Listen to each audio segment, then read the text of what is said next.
Mm. So you're in there in the other room looking for your Great Northern Time books? Oh my. Some reason I only can find. So Dave is digging into his archive, folks, so we can find some information about some of his friends back from his days on the Great Northern. Yeah. So first off, explain what this document is. Show it for the camera so that we can kind of see it. And then tell us what this is and tell us what information it contains. Well, it's just my own record of the trips that I made and who the engineer was, and in some cases what the engines were. If I was, for example, on a local or on the Skykomish Helpers where we had the same engines every day, I might not list them every day, but for... What would you do with this? Is this something that you would turn into accounting so you get paid? Well, I kept a track. Yeah, I kept track of my Oh, miles. so this is your way of keeping track to make sure that what they paid you actually synced up with your records of what you should be paid. Yeah. And they would give you this time book. Well, the union would give it to you. Oh, the union would? Yeah. Okay. I would like very much to read off all of the engineers that I worked with. You want, it'll only take a second. I've got all day here. You just keep going. Well, my very first trip. This is your original book? Yeah. Oh my. My very first trip on as a fireman was May 4, 1969, and I went from Interbay to Vancouver with engineer Gene Kratzky. And my second trip was on the Boeing Hill job with engineer Bobby Lean. Then I went to Portland and I worked on the Portland to Rocky Point turn with engineer Ray Vaughn. And then I went back to Seattle and made a trip to Vancouver with Jim Buss. Now Jim was a Skykomish guy and I knew his family pretty well. We were kind of old buddies. So that B-U-S-S? was B-U-S-S. Okay. His full name was Elmer J. Buss, but Jim Buss. Yeah, okay. And then I went on the Skykomish Helper with Wayne Williams. I worked on that for a couple of weeks, I guess, and I made a couple of trips in the Helpers with Don Kirkwood. And now, what month are we in? By now we're in May. Okay. And then for some reason, I guess Williams must have laid off, or it was a different crew. I worked on the Helpers with Bill Stevenson. Bill later became the BLE union representative. Oh. And then I marked up on Chain Gang on the Hill with Noel Craig. Many years later, Noel was an Amtrak engineer over in Montana. I think I told the story about how he almost got by the block at Fisher River, Montana.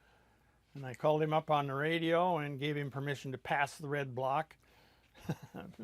Oh, because by this time you were a BN dispatcher. I was a BN dispatcher. And yeah, Fisher River, because that was BN track, never was Great Northern. Yeah. Anyway, paying him back for favors of many years before when he was my engineer. Well, there you go. Yeah. And then I worked with Bobby Lean some more. Lean, L-I-E-N, on the Hill. And then I went up onto Vancouver, Canada's job in July. I worked with Ralph Hovey. Now, a lot of guys didn't care to work for Ralph because he wouldn't let a fireman run. But he let me run. Okay. And I didn't know he wouldn't let firemen run. And later, somebody complained to me, I don't like it with him, he wouldn't let me run. I said, well, let me run. He let you run? Yeah. Well, now they don't like you. Well, yeah, but he never lets anybody run. Well, he let me run. Oh, and then I worked with Elmer Dahl. Elmer J. Dahl. D-A-H-L? Yeah, Skykomish guy. And I worked with George Liu on the Chain Gang to Wenatchee, and I worked with Bud Worthington. Now, I'm mentioning all these guys because these were helpful guys, people that I have no complaint whatsoever. And fond memories of. Yeah, yeah. Yeah.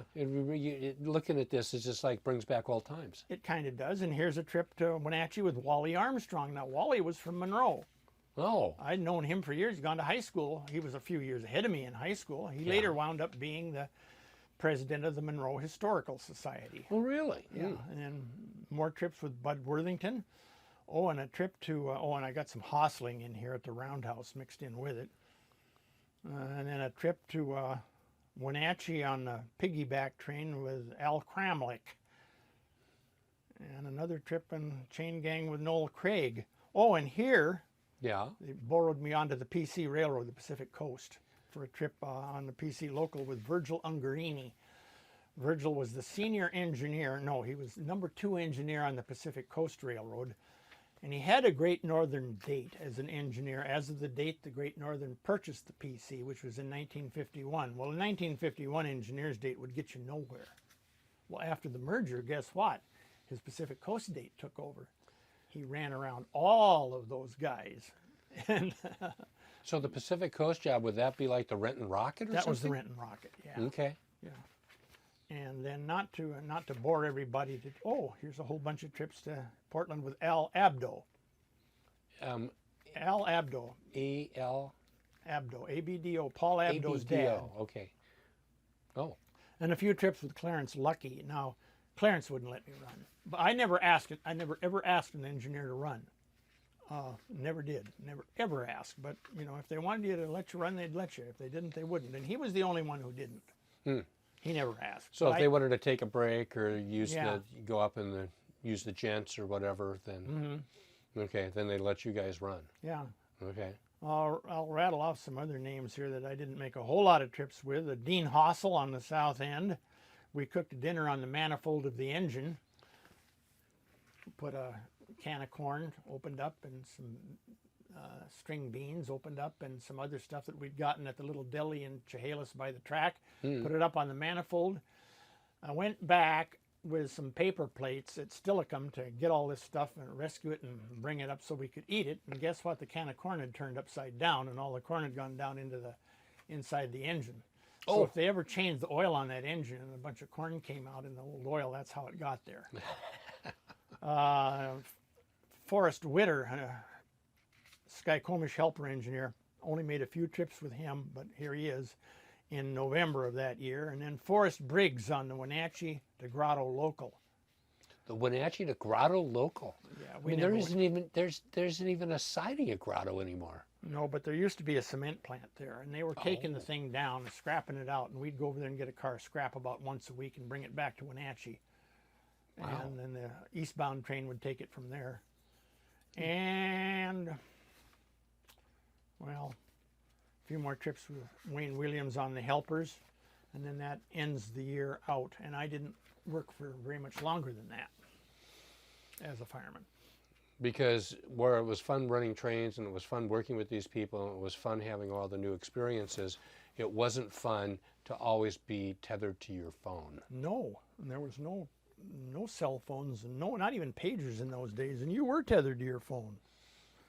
And in February of 1970, I was called to make a trip to from Skykomish to Wenatchee on the helpers. The engineer was a guy named Mike Karakash. Okay. And we pulled the helper engine out of the backtrack at Skykomish and we're going down the lead when some bells started to ring, meaning one of the engines had died in the back. Well, a train had just arrived with a helper engine that they were cutting out at the west end and bringing back up and going to go into the backtrack. And we stopped. I went back to restart this engine that had died, and I never made it all the way to the back.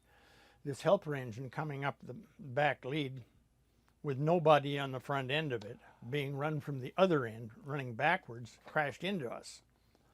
And it knocked me the full length of that engine. And when it knocked me out and I woke up, I was next to the main generator on this diesel locomotive, and it had broken loose from the collision. It had broken loose from its moorings and was flopping around. Well, I'd come to, so I got up and killed the engine. So this flopping around ceased. And then I went up to the front end, and I must have been, I guess I was just covered with blood. Oh. Just looked like a bloody rag, and the engineer just about fainted. And we called the operator at Skykomish and asked him to come and get me. And they did come and get me, and they hauled me over to the Cascadia Hotel, where the wife of the operator of the thing, the manager, Mrs. Rick Gilmere, who had been a nurse at Bellingham at the hospital. Oh, She cleaned out my wound and stopped the bleeding. head wound. Yeah, the head wound. Yeah, okay, that's why you were bleeding so profusely. Yeah, she cleaned it out, and she stopped. Well, first she stopped the bleeding, then she cleaned it out, and then she said, "This guy's got to go to the hospital in Monroe for stitches." And they took me to the hospital in Monroe and put 21 stitches in my head. Yeah. Wow.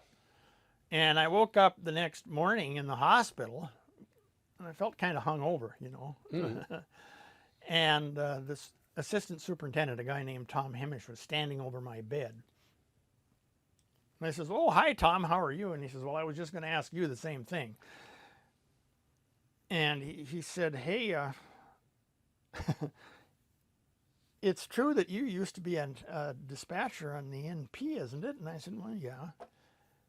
And he launched right into this. He says, "Well, the merger's going through in another month." And he says, "We're putting on an assistant chief's job in the Seattle office. And we're out of dispatchers. We don't have anybody." And he says, how would you like to come in there and be a dispatcher?" He says, "You'll still be on the extra board, but you'll be first out." And he said, "When you're not working as a dispatcher, you can work as a fireman. And how would you like to do that?" Well, it kind of hit me. Here I am with 21 stitches in my head and a really bad headache. And he kind of blindsided me with this, and I said, "Well, let me think about it." So I thought about it all that day, and he came back the next day, and he said, "Well, have you thought about it?" And I'm being discharged by then. Yes. Into the hands of the road foreman of engines, a guy named McElhaney, and that's a whole nother story. But I said, "Yeah, I've thought about it," and I said, "I'll tell you what, yeah, I'll do it. But I don't want to go back and work as a fireman when I'm not a dispatcher. If you'll give me a full dispatchers and operators guarantee by letting me work as a dispatcher and an operator before the merger, I will give up this fireman's date. And it'll all be settled. Is that okay?" "Yeah," he says, "I think we can do that. I got to talk to some people, but I think we can do that." And basically that's what they did. Now the road foreman of engines transports me, headache and all, back to Skykomish to make another couple trips on the helpers. And he says, "You don't do nothing." He says, "You went back to work in less than 24 hours, so it's not a reportable injury. That did us a great favor." And he says, "I will do all your work for the next 2 days. All you have to do is just sit on that engine." And that's what they did. And after that, then he was gone, and I worked some more as a fireman for about another 3 weeks. And then I went into the dispatcher's office on basically the day before the merger. Day before the merger. Yeah, a couple days before, actually. And where were you at? Well, I worked one day at Skykomish to get a fireman, to get a telegrapher's date again. Okay. And then the next day, I worked as a train dispatcher in Seattle. On what Without line? any training on the job. I was just going to ask you. I mean, how could you just, how Well, I'd already been a dispatcher, period. I knew how to be a dispatcher, and I'd been a fireman over the road. I knew where everything was at. And they double-headed me. They paid Mel Pflugrad to sit there with me and make sure I didn't screw anything up, but I didn't. So was this Stevens Pass or the Yeah. Bellingham? Oh, on Stevens Pass. Now, how many trains were they running then? Well, it was a very busy day. I think there was 4 or 5 eastbounds and 3 or 4 westbound. Okay. So here's this dispatcher talking to these trains on the hill that 2 days before was talking to them from the helper engine as its fireman. And some of these guys were like, Yeah. How did that? Wait a minute. Yeah. they understood it. They all knew who I was. They got it. It was, nothing like that had ever happened before. In terms of someone going from being a fireman to a dispatcher, like a day one. Yeah. Yeah. Yeah. Which is basically what happened. So what was the first day of the merger like? Just another day on the Great Northern. The first few days in Seattle, and for that matter, the whole year after that when I went to Havre, it was running as BN almost just like the GN ran. It was very, very little in the way of changes on the first day of the merger or even the second day or the third day. PNRA has those train sheets from the Great Northern for that first day. Oh, okay. And I see by the train order books that Jim Fredrickson had saved that on the NP in Tacoma, that was pretty much the same way. The NP didn't change much on the first day, but their changes came faster. Pretty soon the Sumas trains were running, through Interbay instead of going along Lake Washington. And things Stuff started like that. happening a little faster. Right. Yeah, like the NP would have, I think Steve, our friend S.L. Dixon, was telling me that the day or two after the merger, the NP locomotives came down from the little NP yard in Bellingham, Yes. came down to the waterfront on the Great Northern and got shipped off. Well, yeah, or got put into service, and along with their engineer Gordon Colson, he'd been on the NP Bellingham switch, and he wound up on, I think, the Intalco job on the Great Northern. And the old story, ordinarily I wouldn't tell a tale out of school like this one, but in his book about a railroad runs through it, about the Darrington branch, quotation is made that Gordon Colson was a fine engineer when he was sober, but he was seldom sober. Is that fair to say? Yeah, I think it was fair to say, but it was also fair to say that Gordon Colson drunk could probably run an engine better than some people could sober. And that's not endorsing being drunk. No, of course not. But I knew Gordon Colson, and I knew him when he'd had it in his cups, and it didn't seem to interfere with his ability. It's wrong to infer that this is okay. It's not okay. It's not okay. But it is a fact that I didn't see any perceptible change in the way he was able to do his job. Well, I mean, it's not like you go swerving down the tracks. No. No. Like Ronald Reagan said, how do I steer this thing? Yeah, right. So, wow, okay. So let's pause for a second. All right.